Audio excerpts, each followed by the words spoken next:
আসসালামু আলাইকুম। এখন শুনবেন সংবাদ শিরোনাম। নভেম্বরের প্রথম ৮ দিনেই ডেঙ্গুতে ২৯ জনের মৃত্যু, বাড়ছে আক্রান্তের সংখ্যা। যথাযথ ব্যবস্থা না নিলে পরিস্থিতি আরও অবনতির আশঙ্কা। ফ্যাসিবাদী শক্তির গুপ্ত বাহিনী ঠেকাতে রাজপথে থাকবে বিএনপি, জানালেন তারেক রহমান। নোট অব ডিসেন্টের মাধ্যমে ঐকমত্যে পৌঁছানোই সভ্য গণতান্ত্রিক পথ। জুলাই সনদের আইনি ভিত্তি ইস্যুতে কোনো দল নয়, সরকার ডাকলে সাড়া দেবে বিএনপি। বিরোধ যাদের সাথে তাদের সাথেই বসতে চায় জামায়াত। সাতক্ষীরা ৩-এ বিএনপির মনোনয়ন ঘিরে দ্বন্দ্ব, কাজী আলাউদ্দিনকে প্রার্থী করায় ক্ষুব্ধ ডাক্তার শহীদুলের সমর্থকরা।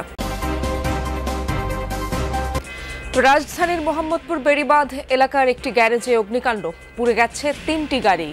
মোটরসাইকেল এসে আগুন দেয় ৩ ব্যক্তি। ক্রিকেটার জাহানারার করা যৌন হয়রানির অভিযোগ খতিয়ে দেখতে ৩ সদস্যের তদন্ত কমিটি গঠন। ১৫ কর্মদিবসের মধ্যে দিতে হবে প্রতিবেদন। আসসালামু আলাইকুম। এতক্ষণ দেখছিলেন সংবাদ শিরোনাম, এখন দেখবেন বিস্তারিত। নভেম্বরের প্রথম ৮ দিনে ডেঙ্গুতে প্রাণ গেল ২৯ জনের, বাড়ছে আক্রান্তের সংখ্যাও। এবার বৃষ্টি হয়েছে লম্বা সময় ধরে, যাতে বদলে গেছে ডেঙ্গুর মৌসুম। সে হিসেবে মশক নিধনে তেমন কোনো ব্যবস্থাই চোখে পড়ছে না। শুধু শহর নয়, ডেঙ্গু ছড়িয়ে গেছে প্রত্যন্ত গ্রামেও। সামনে পরিস্থিতি আরও ভয়াবহ হতে পারে আশঙ্কা জনস্বাস্থ্য বিশেষজ্ঞদের। বরগুনার খাদ্য নদের তীর ঘেঁষে গড়ে ওঠা এই জনবসতি, গ্রামের নাম লাকুরতলা। এই গ্রামেও হানা দিয়েছে শহুরে রোগ ডেঙ্গু। গত ৮ মাসে বরগুনায় ৯,০০০ মানুষের ডেঙ্গু শনাক্ত হয়েছে, প্রাণ হারিয়েছেন ৬৫ জন। এত রোগী এবং মৃত্যু অন্য কোনো জেলায় নেই। আগামী ৩০-৪০ বছর আমাদের গ্রামগুলোতে ডেঙ্গু একটা ভয়াবহ জনস্বাস্থ্য সমস্যা হিসেবে পরিগণিত হতে যাচ্ছে। এটা কেউ ঠেকাতে পারবে না। এই গ্রাম বা মফস্বল শহরগুলোতে স্থানীয় সরকারের যে প্রতিষ্ঠান, পৌরসভা বা ইউনিয়ন পরিষদ, এরা এগুলো কিছু করতে পারবে না। এবছর সারা দেশে ডেঙ্গু শনাক্ত হয়েছে ৭৭,০০০-এর বেশি মানুষের। এর মধ্যে রাজধানীতে ২২,০০০, বাকি ৬৫% রোগী রাজধানীর বাইরের। অথচ জেলা ও উপজেলা পর্যায়ে নেই মশা মারার কোনো উদ্যোগ। সিটি কর্পোরেশনগুলোতেও নেই তেমন কোনো গুরুত্ব। মশা নিয়ন্ত্রণে চাইতে আমরা দেখাতে বেশি পছন্দ করি। আসলে দেখানো কিন্তু আমাদের কাজ না, আমাদের কাজ হতে হবে যে বাংলাদেশে এডিস মশা নিয়ন্ত্রণ ব্যবস্থাটাকে বিজ্ঞানভিত্তিকভাবে সমন্বিত উপায়ে নিয়ন্ত্রণ করতে হবে। কিউরেক্স মশাটাকে বিজ্ঞানভিত্তিকভাবে নিয়ন্ত্রণ করতে হবে। এই দুটি স্পিসিস কিন্তু আলাদা, সম্পূর্ণই তার জীবন, তার আচরণ, তার প্রজনন স্থান, বাসস্থান সম্পূর্ণই আলাদা। দুটো মশাকে নিয়ন্ত্রণ যদি আমি একটা উপায় করতে চাই তাহলে সম্ভব না, যেই ভুলটি সিটি কর্পোরেশনগুলো করছে। চলতি মাসে সারা দেশেই ডেঙ্গু পরিস্থিতির অবনতি হয়েছে, বাড়ছে আক্রান্ত ও মৃত্যুর সংখ্যা। অথচ আগে থেকেই এ ব্যাপারে সতর্ক করেছেন কীটতত্ত্ববিদেরা। নেওয়া হয়নি সে অনুযায়ী ব্যবস্থা। পরিস্থিতির অবনতি হলেই কেবল নেওয়া হয় কিছু স্বল্প মেয়াদী কর্মসূচি। সারা দেশে আক্রান্ত বাড়লেও কাগজে কলমে মৃত্যু বেশি ঢাকা দক্ষিণে। এটা তথ্যজনিত ভুল বলছে দক্ষিণ সিটি কর্পোরেশন। সারা দেশ থেকে ঢাকায় রেফার হয়ে আসা রোগীদের বড় অংশ দক্ষিণ সিটিতে দেখানো হয় বলে দাবি তাদের। বিএনপি বর্তমান অন্তর্বর্তী সরকারের ওপর কোনো ধরনের চাপ প্রয়োগ করার পরিবর্তে ভিন্ন মতের জায়গাগুলোতে নোট অব ডিসেন্ট দিয়েছে। এটিকে ডিসেন্ট ওয়ে মনে করে বিএনপি, এমন মন্তব্য করেছেন দলটির ভারপ্রাপ্ত চেয়ারম্যান তারেক রহমান। রাজধানীতে এক আয়োজনে বিএনপি মহাসচিব মির্জা ফখরুল ইসলাম আলমগীর বলেন, পুরনো অতীত ভুলে অসাম্প্রদায়িক ও প্রগতিশীল বাংলাদেশ গড়তে চায় বিএনপি। মাতোয়া বহুজন সমাজ ঐক্যজোটের আয়োজনে হিন্দু প্রতিনিধি সম্মেলন। রাজধানীর কৃষিবিদ অডিটোরিয়ামে আয়োজিত এই সম্মেলনে অংশ নেন সনাতন ধর্মাবলম্বীদের প্রতিষ্ঠান ও সংগঠনের বিশেষ প্রতিনিধি, সমাজ ও সংস্কৃতি অঙ্গনের নেতৃবৃন্দ, বিভিন্ন হিন্দু ধর্মীয় সংগঠন।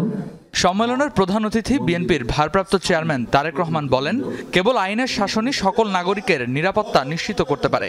জানান, দলীয় স্বার্থে নয়, নোট অফ ডিসেন্টের মাধ্যমে ঐকমত্যে পৌঁছানোই সভ্য গণতান্ত্রিক পথ বলেও মনে করে বিএনপি।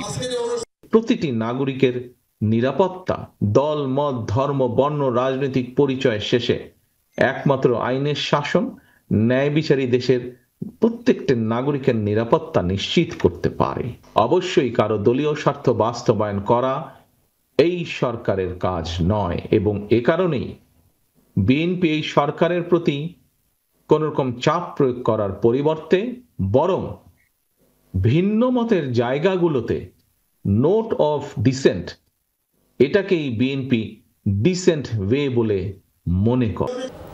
জামায়াতের ডাকে সাড়া দিয়ে জুলাই সনদের বাস্তবায়ন প্রক্রিয়া নিয়ে আলোচনায় বসতে রাজি নয় বিএনপি। যমুনা নিউজকে দলটির স্থায়ী কমিটির সদস্য সালাউদ্দিন আহমদ জানিয়েছেন, জুলাই সনদের আলোচনায় মধ্যস্থতা করতে পারে কেবল সরকার, কোনো দল নয়। ভোটের দিন গণভোট হলেও রাখতে হবে স্বাক্ষরিত জুলাই সনদে থাকা নোট অব ডিসেন্ট। এদিকে জামায়াত নেতা হামিদুর রহমান নাজাদ বলেছেন, আলোচনার সমাধান না হলে রাজপথে কর্মসূচির পরিধি বাড়াবেন তারা। বৃহস্পতিবার রাতে বিএনপি মহাসচিব মির্জা ফখরুল ইসলাম আলমগীরকে টেলিফোন করে জুলাই সনদের আইনি ভিত্তি নিয়ে আলোচনায় বসার প্রস্তাব দেন জামায়াতের নায়েবে আমির আব্দুল্লাহ মোহাম্মদ তাহের। সেই রাতে এ নিয়ে বিস্তর আলোচনা হয় বিএনপির স্থায়ী কমিটিতে। বৈঠক শেষে বিজ্ঞপ্তিতে বিএনপি জানায়, স্বাক্ষরিত জুলাই সনদ সংবিধান ও প্রচলিত আইন অনুযায়ী বাস্তবায়নে তাদের দল অঙ্গীকারবদ্ধ। আলোচনায় বসার প্রস্তাবের পাশাপাশি রাজপথেও কর্মসূচি চালিয়ে যাচ্ছে জামাত জোট, যা ভালোভাবে নেয়নি বিএনপি। দলটি মনে করে ফেব্রুয়ারি নির্বাচনকেই বিলম্বিত করে ভোটের মাঠে নিজেদের শক্তিশালী করার কৌশলী পথে হাঁটছে জামাত জোট। সেই কৌশলে সরকারের ইন্ধন থাকার অভিযোগ তুলেছে বিএনপি। যদি আমাদের সাথে কোনো বিষয়ে আলাপ আলোচনা করতেই হয়, সেটা সরকার উদ্যোগ নিলে আমরা সরকারের সাথে বসে কথা বলতে পারি, কিন্তু এই দায়িত্বটা কি কোনো রাজনৈতিক দল পালন করতে পারে? কোনো নির্ধারিত বিষয়ে যেটা তাদের দায়িত্বের মধ্যে পড়ে না, সেটা সরকার যদি তাদেরকে আহ্বানও জানায়, আমরা মনে করি সেটা সঠিক নয়। দুটাই হয়, সরকারও ডাকবে, ইন্টার পার্টি ডায়লগও হইতে পারে। মান্নান জলিল ডায়লগ যেটা হয়েছে, এটা কোনো সরকার করে না, হয়তো মধ্যস্থতাকারী একজন ছিল, এটা হইতে পারে, মধ্যস্থতা ছাড়াও হইতে পারে। এই জন্য আমার মনে হয় এটা প্রকাশ্যও হইতে পারে অথবা আনঅফিসিয়ালি আন্ডারস্ট্যান্ডিং ভিত্তিতে হইতে পারে। যেই প্রক্রিয়া আমরা কমফর্ট ফিল করে আমরা আলোচনায় চেয়েছি। বিএনপির দলীয় প্রার্থী ঘোষণার পরই উত্তাল সাতক্ষীরা ৩ আসনের কালীগঞ্জ ও আশাশুনি উপজেলা। বিএনপির কেন্দ্রীয় নির্বাহী কমিটির সদস্য সাবেক এমপি কাজী আলাউদ্দিনকে প্রার্থী করায় ক্ষুব্ধ দলটির অপর নির্বাহী কমিটির সদস্য ডক্টর শহীদুল আলমের কর্মী সমর্থকরা। প্রার্থী ঘোষণার পর একদিকে চলছে ধানের শীষের প্রচারণা, অপরদিকে প্রার্থী পাল্টাতে লাগাতার আন্দোলন চালিয়ে যাচ্ছে অপরপক্ষ। প্রশ্ন উঠেছে, এই সমস্যার সমাধান কোথায়? গেল ৩ নভেম্বর বিএনপি প্রার্থী ঘোষণার পর রাতেই সাতক্ষীরা ৩ আসনের নলতায় শুরু হয় বিক্ষোভ। পরদিন নলতা ও কালীগঞ্জ সদরে সকাল থেকে সন্ধ্যা সড়কে চলে বিক্ষোভ। একটাই দাবি, ডাক্তার শহীদুল আলমের মনোনয়ন। ডাক্তার শহীদুল ভাই যদি আমাদের এখানে আসে, তাহলে আমরা ইনশাআল্লাহ দেশনায়ক তারেক রহমানকে এই আসনটা উপহার দিতে পারবো। তার নমিনেশন নেওয়ার জন্য আমরা এই রাজপথে নেমেছি।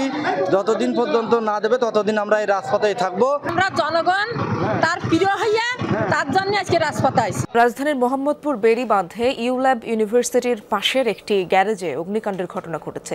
এই ঘটনায় গ্যারেজে থাকা একটি পিকআপ, একটি অ্যাম্বুলেন্স ও একটি প্রাইভেট কার পুড়ে গেছে।